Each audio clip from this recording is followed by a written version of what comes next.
नमस्कार, मैं हूं आपके साथ मिश्रिता गर्ग और आप देख रहे हैं फूड टीवी न्यूज। अब वक्त हो चला है देश दुनिया की तमाम बड़ी खबरों का। आइए नजर डालते हैं पहली बड़ी खबर पर, जो कि प्रधानमंत्री नरेंद्र मोदी से जुड़ी बड़ी खबर है। जब 22 मई को राजस्थान के बीकानेर जाएंगे प्रधानमंत्री मोदी, जब पीएम मोदी के दौरे को लेकर तैयारियां की गई हैं तेज। जब मुख्यमंत्री भजनलाल शर्मा जाएंगे बीकानेर, जहां बीजेपी के पदाधिकारियों जनप्रतिनिधियों की लेंगे बैठक। इस वक्त की बड़ी खबर आपको प्रधानमंत्री मोदी से जुड़ी बड़ी खबर आपको बता दें, जब 22 मई को राजस्थान के बीकानेर जाएंगे प्रधानमंत्री नरेंद्र मोदी और प्रधानमंत्री मोदी के दौरे को लेकर तैयारियां हुई हैं तेज।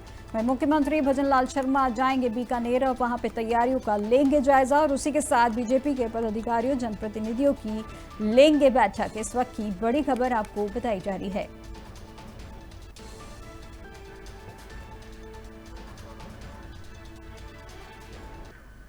और अब अगली बड़ी खबर दिल्ली से है, जो केंद्रीय मंत्री किरेन रिजिजू का एक ट्वीट सामने आया है, जहां उन्होंने कहा कि महत्वपूर्ण क्षणों में भारत एकजुट है और उन्होंने ये भी कहा कि राजनीति और मतभेदों पर परे है राष्ट्रीय एकता, जिसमें राष्ट्रीय एकता शक्तिशाली प्रतिबिंब है। दरअसल केंद्रीय मंत्री किरेन रिजिजू ने ट्वीट किया है और महत्वपूर्ण क्षणों में भारत एकजुट है और 7 सर्वदलीय प्रतिनिधिमंडल जल्द ही प्रमुख साझेदार देशों का दौरा करेंगे, जो आतंकवाद के प्रति शून्य सहिष्णुता के हमारे साझा संदेश को लेकर जाएंगे, जहां राजनीति और मतभेदों से परे राष्ट्रीय एकता का यह एक शक्तिशाली प्रतिबिंब है। खबर दिल्ली से आपको बताई जा रही है, जहां केंद्रीय मंत्री किरेन रिजिजू का एक ट्वीट सामने आया है, जिसमें उन्होंने कहा है कि महत्वपूर्ण क्षणों में भारत एकजुट है, जहां 7 सर्वदलीय प्रतिनिधिमंडल जल्द ही प्रमुख साझेदार देशों का दौरा करेंगे, जो आतंकवाद के प्रति शून्य सहिष्णुता के हमारे साझा संदेश को लेकर जाएंगे।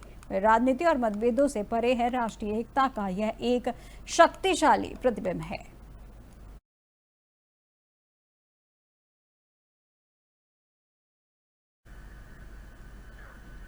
अगली खबर दिल्ली से है, जब मुख्यमंत्री रेखा गुप्ता ने एक निरीक्षण किया है, जब संजय गांधी मेमोरियल अस्पताल का उन्होंने निरीक्षण किया और अस्पताल की साफ सफाई पर उन्होंने समीक्षा की और साथ ही दवाइयों की उपलब्धता की भी उन्होंने समीक्षा की है। दरअसल दिल्ली की मुख्यमंत्री रेखा गुप्ता ने शुक्रवार को संजय गांधी मेमोरियल अस्पताल का औचक निरीक्षण किया है।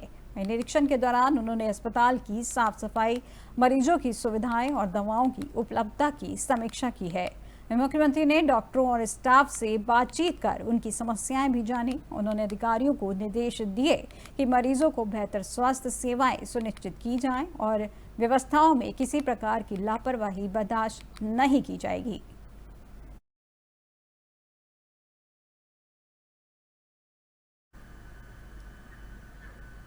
अब अगली खबर भी दिल्ली से है, जहां दिल्ली की मुख्यमंत्री रेखा गुप्ता का एक बयान सामने आया है, जिसमें उन्होंने कहा कि जनता को हमसे ढेरों आशाएं हैं और अपेक्षाएं हैं। मेरी जिम्मेदारी पूरी दिल्ली के कार्यों को आगे बढ़ाने की है। दरअसल दिल्ली की मुख्यमंत्री रेखा गुप्ता का निरीक्षण लगातार जारी है, उसी के चलते उनके कार्य देखे जा रहे हैं। वहीं पर इस दौरान उन्होंने कहा कि जनता को हमसे ढेरों आशाएं हैं और अपेक्षाएं हैं, जो कि इनका अधिकार भी है। मेरी जितनी जिम्मेदारी पूरी दिल्ली के कार्यों को आगे बढ़ाने की है, उतनी ही जिम्मेदारी अपनी विधानसभा के लोगों के लिए भी है। मैं 24 घंटे में 7 दिन काम करने के लिए तत्पर हूँ। हमारी पूरी टीम, हमारे सभी विधायक मंत्री 100% मेहनत के साथ काम कर रहे हैं। मैं जनता को शामिल करके उन्हीं के हित के लिए काम हो रहा है।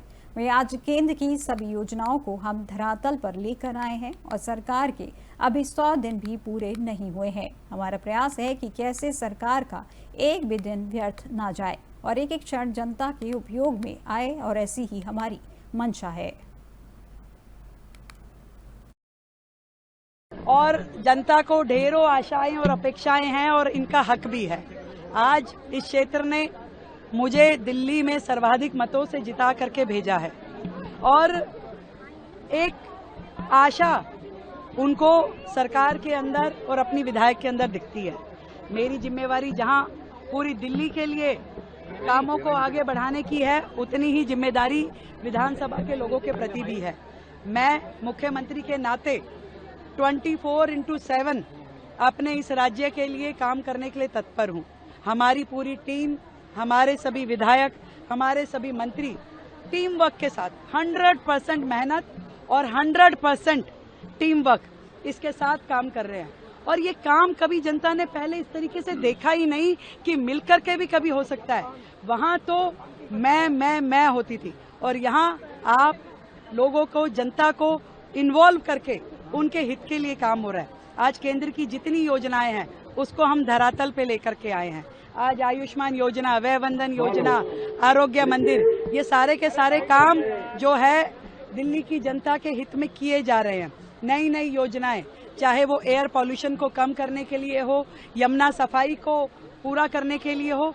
आप देख रहे हैं कि सरकार के अभी 100 दिन पूरे नहीं हुए हैं, परंतु एक दिन भी सरकार का और अब एक बड़ी खबर आपको बता दें, जहां भारतीय खिलाड़ी नीरज चोपड़ा ने हासिल किया है 90 मीटर का मार्क, जिसमें दोहा डायमंड लीग में उन्होंने फेंका है 90.23 मीटर का भाला, जहां माइलस्टोन हासिल करने के लिए कई दिनों से प्रयास कर रहे थे।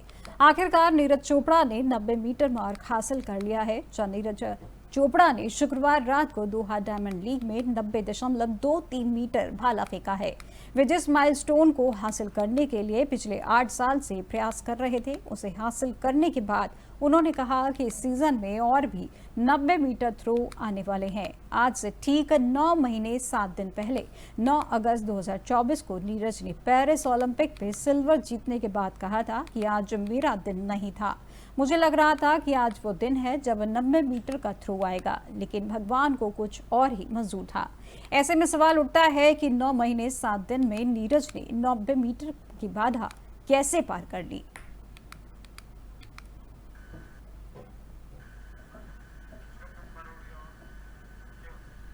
अब अगली खबर दिल्ली से है, जहां कांग्रेस सांसद जयराम रमेश का एक ट्वीट सामने आया है, जहां उसमें उन्होंने किरेन रिजिजू से मल्लिकार्जुन खड़गे और राहुल गांधी ने बातचीत की है, जिसमें उन्होंने विदेश भेजे जाने वाले प्रतिनिधि पर चर्चा की है और उन्होंने उसमें कहा कि 4 सांसदों के नाम प्रस्तुत करने के लिए कहा गया है। दरअसल कांग्रेस सांसद जयराम रमेश ने ट्वीट किया है कि कल सुबह संसदीय कार्य मंत्री किरेन रिजिजू ने कांग्रेस अध्यक्ष मल्लिकार्जुन खड़गे और लोकसभा में विपक्ष के नेता राहुल गांधी से बात की और पाकिस्तान के आतंकवाद पर भारत का रुख स्पष्ट करने के लिए विदेश भेजे जाने वाले प्रतिनिधिमंडल के लिए 4 सांसदों के नाम प्रस्तुत करने के लिए कहा है, जिनमें निम्नलिखित नाम दिए गए हैं, जिनमें आनंद शर्मा, गौरव गोगोई, डॉक्टर सैयद नसीर हुसैन और राजा बयारार का नाम शामिल है।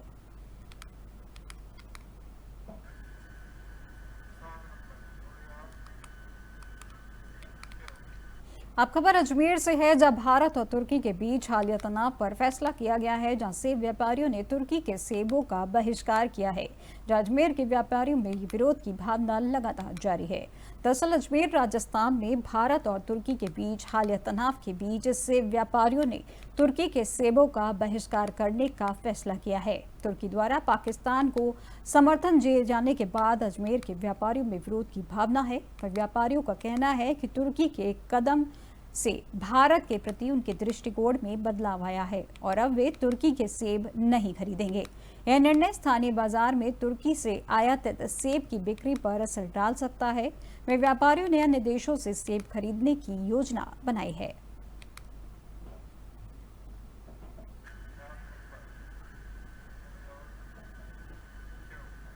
अब अगली खबर आपको बता दें, राजस्थान से है, जहां राजस्थान में आज से होगा आरएसएस का प्रशिक्षण वर्ग। जहां राजस्थान में 12 स्थानों पर लगेंगे प्रशिक्षण शिविर में संघ प्रमुख मोहन भागवत, दत्तात्रेय होसबोले और देंगे मार्गदर्शन। जहां प्रशिक्षण शिविर में 4000 से अधिक स्वयंसेवक शामिल होंगे।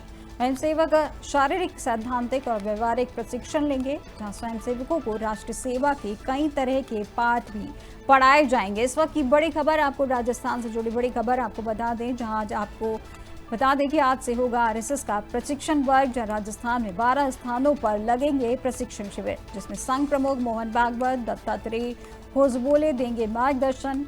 जिसमें प्रशिक्षण शिविर में 4000 से अधिक स्वयंसेवक शामिल होंगे। वहीं स्वयंसेवक शारीरिक, सैद्धांतिक और व्यवहारिक प्रशिक्षण लेंगे और स्वयंसेवकों को राष्ट्र सेवा के कई तरह के पाठ भी पढ़ाए जाएंगे। इस वक्त की बड़ी खबर आपको राजस्थान से बताई जा रही है।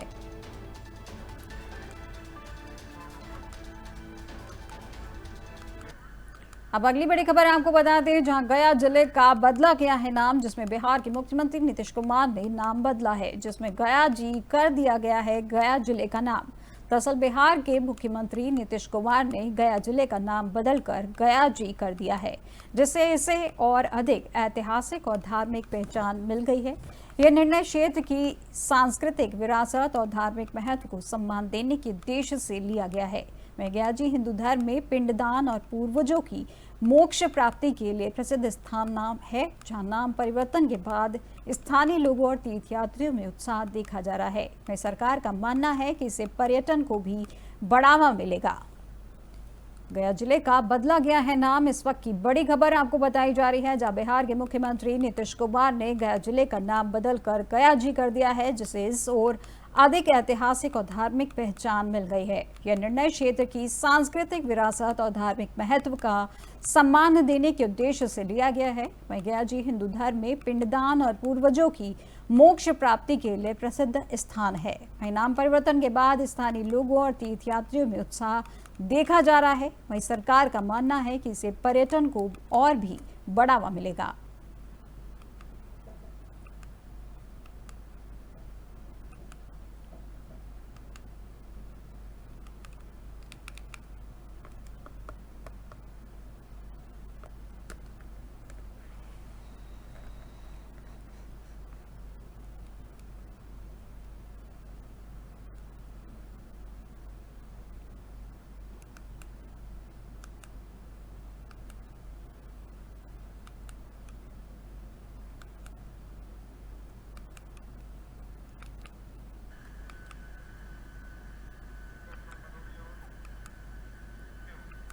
आपको खबर दिल्ली से है, जहां मई के महीने में मौसम ने अचानक करवट ली है, जहां तेज गर्मी के बीच जारी किया गया है येलो अलर्ट, जहां मौसम विभाग ने तेज हवाएं चलने की चेतावनी दी है। दरअसल दिल्ली में मई के महीने में मौसम ने अचानक करवट ली है, जहां तेज गर्मी के बीच आज राजधानी में येलो अलर्ट जारी किया गया है। मौसम विभाग के अनुसार दिन में तेज हवाएं चल सकती है और आंधी तूफान के साथ हल्की बारिश की संभावना है। तापमान में हल्की गिरावट दर्ज की जा सकती है, जिससे लोगों को गर्मी से थोड़ी राहत मिलेगी। वे प्रशासन ने नागरिकों को सतर्क रहने और खुले में यात्रा से बचने की सलाह दी है। बदलते मौसम का असर जनजीवन पर भी दिखाई दे रहा है।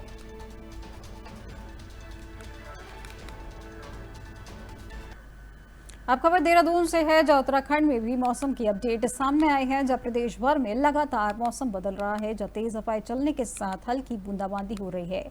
दरअसल प्रदेश भर में मौसम लगातार बदल रहा है, कहीं तेज हवाएं चलने के साथ हल्की बूंदाबांदी हो रही है, तो कहीं गर्मी अपने तेवर दिखा रही है। वे मौसम विज्ञान से मिली जानकारी के अनुसार बीती शाम से तापमान में हल्की गिरावट आई है। वही आज 17 मई तक प्रदेश में हल्की बारिश का सिलसिला जारी रह सकता है। वही रविवार 18 मई से मौसम साफ रहेगा, लेकिन 19 मई के बाद फिर से प्रदेश में भारी बारिश के आसार बन रहे हैं।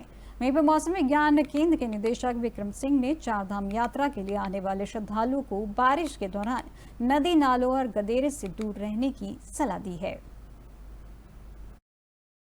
साथ ही जो यात्रा कर रहे हैं लोग जो है या जो घूमने आए हैं विजिटर्स हैं, तो उनको ये चाहिए कि भाई गाढ़ गदेरों के आसपास जो है वो ना रहें, क्योंकि हो सकता है कि कुछ डिस्टेंस पे एकदम तेज़ बारिश गिर रही हो और उसकी वजह से जल स्तर उसमें बढ़ सकता है। तो वो चीज़ को अवॉइड करना है कि ऐसी जगहों में खड़े ना हो कि जहाँ पे कि जल स्तर बढ़ सकता है या नदी नालों से वो दूर रहें। तो मैं समझता फिर और कोई दिक्कत उसमें आवागमन में नहीं है। तो यही प्रिकॉशन आपको लेनी पड़ेगी। आज भी इसी तरह की एक्टिविटी, कल भी आप देखेंगे तो कल भी एक्टिविटी करीब करीब ऐसी है। हालांकि इंटेंसिटी वाइज देखूंगा तो थोड़ा कल जो है वो कम रहेगी, फिर भी हल्की एक्टिविटी स्कैटर्ड जो है कुछ जगहों तक की वो कल भी मिलेगी। तो इस तरह से 18 में हालांकि थोड़ा मौसम साफ हो जाएगा। खबर देहरादून से है, जहां देहरादून चारधाम यात्रा लगातार जारी है, जहां अब तक 7,17,000 श्रद्धालुओं ने दर्शन किए हैं, जहां पिछले साल की तुलना में करीब 30% की कमी देखी गई है। दरअसल 30 अप्रैल से शुरू हुई चारधाम यात्रा को 2 सप्ताह का समय हो गया है, जिसमें अभी तक 7,17,000 श्रद्धालुओं ने दर्शन कर लिए हैं, जबकि पिछले साल की तुलना में यात्रा के आंकड़ों में करीब 30% की कमी देखने को मिल रही है। इसकी वजह से पिछले दिनों हुए भारत पाकिस्तान संघर्ष को भी माना जा रहा है। वहीं भारत पाक संघर्ष के समय बड़े पैमाने पर होटल, मोटल, होम स्टे में लोगों ने बुकिंग को रीशेड्यूल किया है, जिसकी गवाही पिछले 2 दिन के आंकड़े दे रहे हैं। पर्यटन सचिव सचिन कुर्वे ने बताया कि चारधाम यात्रा में पिछले दिनों जो कमी आई है वह भारत पाक संघर्ष भी माना जा सकता है, क्योंकि उसे समय लोग रजिस्ट्रेशन को रीशेड्यूल कर रहे थे। अब पिछले 2 दिनों के आंकड़े बता रहे हैं कि आगे इसकी भरपाई होने वाली है। उन्होंने यह भी कहा कि यमुनोत्री का ही आंकड़ा उठा लीजिए तो कल 12,000 लोगों ने दर्शन किए हैं और इसी तरह गंगोत्री और केदार बद्री में भी आने वाले दिनों में श्रद्धालुओं की संख्या बढ़ने वाली है। मैं 20 मई के बाद स्कूलों की छुट्टियों के बाद लोग चार धाम आएंगे और इसके साथ ही जिन्होंने रीशेड्यूल किया है वह भी आने लगे हैं। पर्यटन सचिव सचिन कुर्वे ने यह भी बताया कि अभी तक 28 लाख लोग चार धाम के लिए रजिस्ट्रेशन कर चुके हैं। वहीं ऑफलाइन रजिस्ट्रेशन भी हर दिन 10 से अधिक हो रहे हैं। बीते दिन ऑन कॉल रिकॉर्ड 900 श्रद्धालुओं का पंजीकरण हुआ है और इसके साथ ही 31,537 विदेशी यात्रियों ने रजिस्ट्रेशन कर लिया है। हालांकि अभी तक एक भी विदेशी यात्री ने दर्शन नहीं किए हैं। इन सभी श्रद्धालुओं ने लास्ट में से जून के दूसरे सप्ताह तक के स्लॉट बुक कराए हैं और सभी विदेशी श्रद्धालु मई माह के अंत से आने शुरू हो जाएंगे। देखिए, इस बार हमने चारधाम यात्रा के दृष्टिकोण से काफी अहम कदम उठाए हैं और विशेषकर जो हमारा जो श्रद्धालु है उसको किसी तरह की दिक्कत न हो, उसको किसी तरह का हरासमेंट न हो, उस कारण ही हमने इस साल आधार बेस्ड रजिस्ट्रेशन भी शुरू किया है ताकि उसको आसानी से मिले। और जो लोग ऑनलाइन रजिस्ट्रेशन नहीं कर पा रहे थे उनके लिए हमने ऑन स्पॉट रजिस्ट्रेशन की व्यवस्था ऋषिकेश, हरिद्वार और विकासनगर में की है। और इतना ही नहीं, अगर 25 से बड़ा ग्रुप है तो जहां पे वो लोग रुके, जिस आश्रम में, जिस होटल में रुके हैं, वहां पे भी हम अपनी टीमों को भेज के रजिस्ट्रेशन करा रहे हैं, यानी वो ऑन कॉल बेसिस पे रजिस्ट्रेशन टीम को बुला सकते हैं। इसका बहुत अच्छा रिस्पांस मिला है। विशेषकर भारत द्वारा हाल ही में पाकिस्तान के खिलाफ चलाए गए ऑपरेशन सिंदूर की सफलता ने पूरे देश को गर्व और सुकून की भावना से भर दिया है। और यह ऑपरेशन न केवल रणनीतिक रूप से सफल रहा बल्कि इसने देशवासियों के मन में सेना के प्रति सम्मान और अधिक गहरा कर दिया है। लोग अब इस क्षण को केवल देखना नहीं चाहते बल्कि इसका हिस्सा भी बनना चाहते हैं ताकि आने वाली पीढ़ियां इसे याद रखें। और इसी भावना के तहत असम के डिब्रूगढ़ से एक प्रेरणादायक पहल सामने आई है, जिसमें केंद्रीय मंत्री सर्बानंद सोनोवाल के नेतृत्व में तिरंगा यात्रा का आयोजन किया गया, जिसमें बड़ी संख्या में आम नागरिकों, छात्रों और पूर्व सैनिकों ने भाग लिया। ये यात्रा देश की सशस्त्र सेनाओं के सम्मान में और ऑपरेशन सिंदूर की सफलता का जश्न मनाने के लिए निकाली गई है। बता दें कि तिरंगा यात्रा जो देशभक्ति और राष्ट्रीय एकता का प्रतीक बन गई है। तो इस पर देखिए हमारी ये खास रिपोर्ट। डिब्रूगढ़ की सड़कों पर देशभक्ति का माहौल तब और भी गहराया जब केंद्रीय मंत्री सर्बानंद सोनोवाल ने सैकड़ों देशभक्तों के साथ मिलकर तिरंगा यात्रा की अगुवाई की।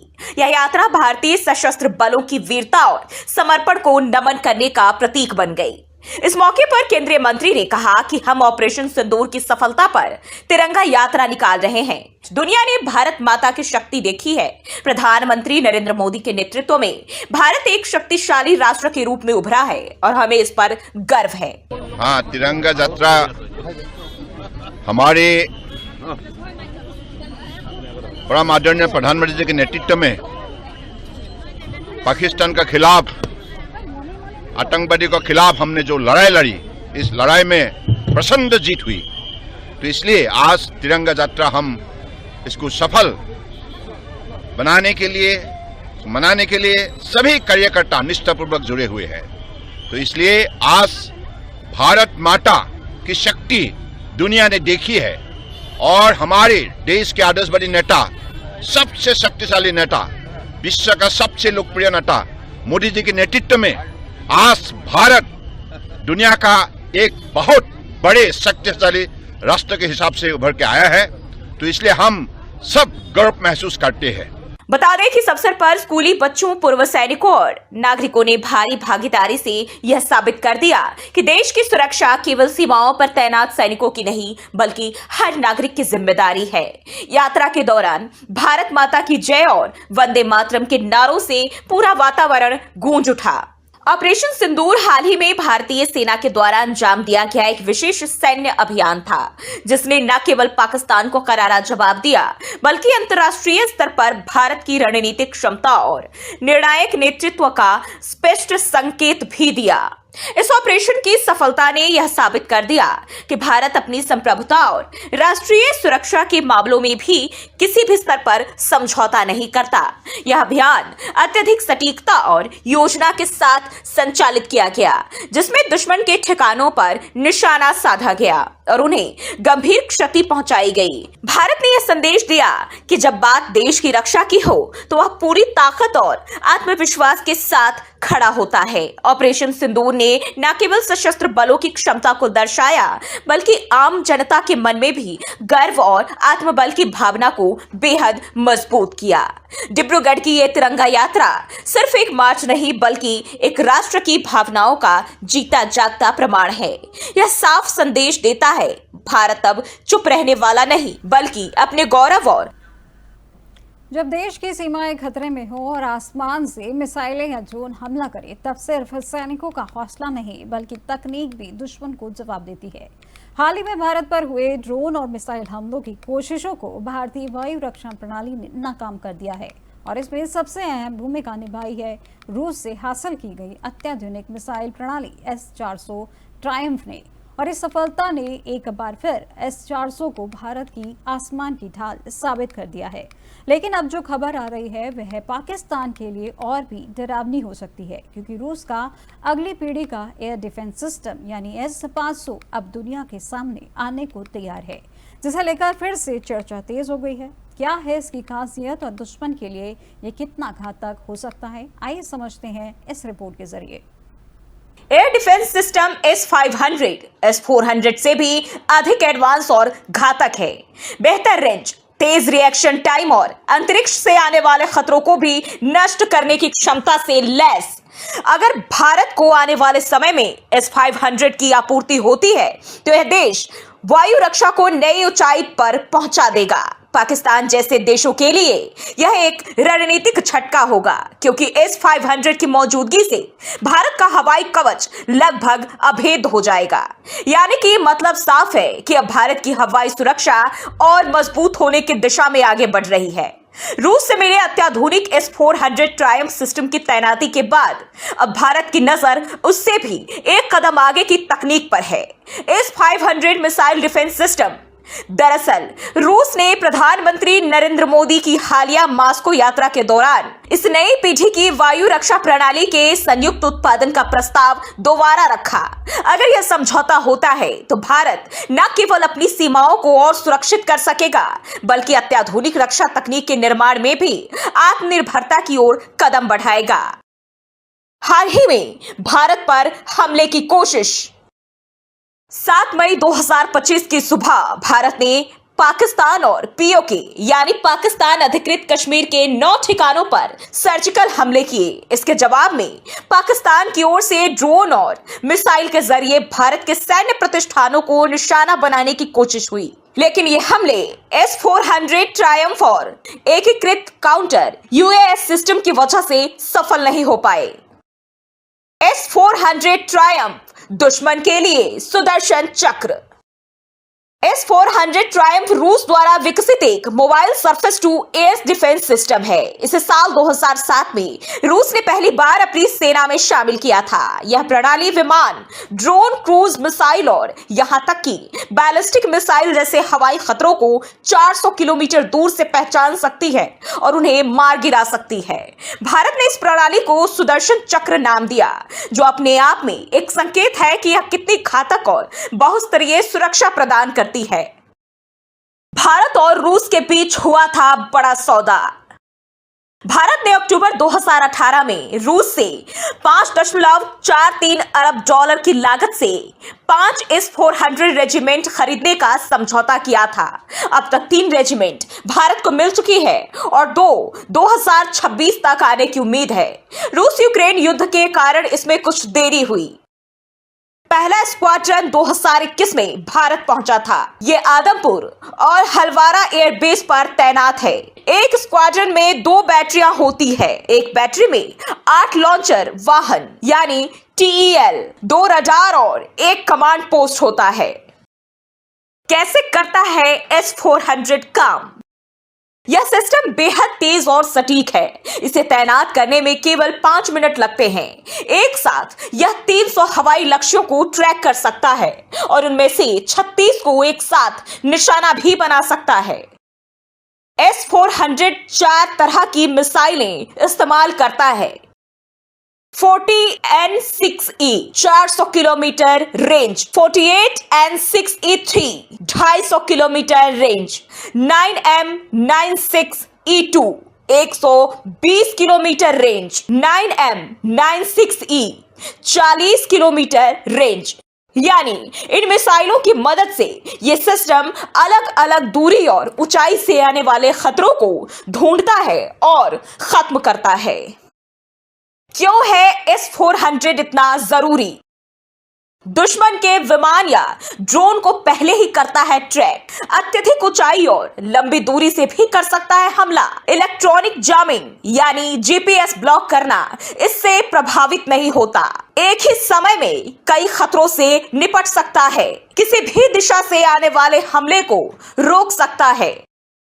भारत ने इस सिस्टम को रणनीतिक रूप से महत्वपूर्ण इलाकों में तैनात किया है, जैसे सिलीगुड़ी कॉरिडोर। पश्चिम बंगाल में स्थित यह इलाका भारत के उत्तरी पूर्वी राज्यों को जोड़ता है और चीन बांग्लादेश की गतिविधियों के लिहाज से बेहद संवेदनशील है। साथ ही पंजाब का सीमावर्ती इलाका पाकिस्तान से होने वाली घुसपैठ और आतंकी गतिविधियों को ध्यान में रखते हुए यहाँ तैनाती की गई है। बताते चले कि रूस फिलहाल अपने नए S-500 वायु रक्षा सिस्टम पर काम कर रहा है। गौरतलब है कि प्रधानमंत्री नरेंद्र मोदी की 2024 में रूस यात्रा के दौरान रूस ने इस 500 को भारत के साथ मिलकर बनाने का प्रस्ताव फिर से रखा। अब अगर यह समझौता होता है तो भारत दुनिया की सबसे आधुनिक वायु रक्षा तकनीक विकसित करने वाले देशों में शामिल हो जाएगा।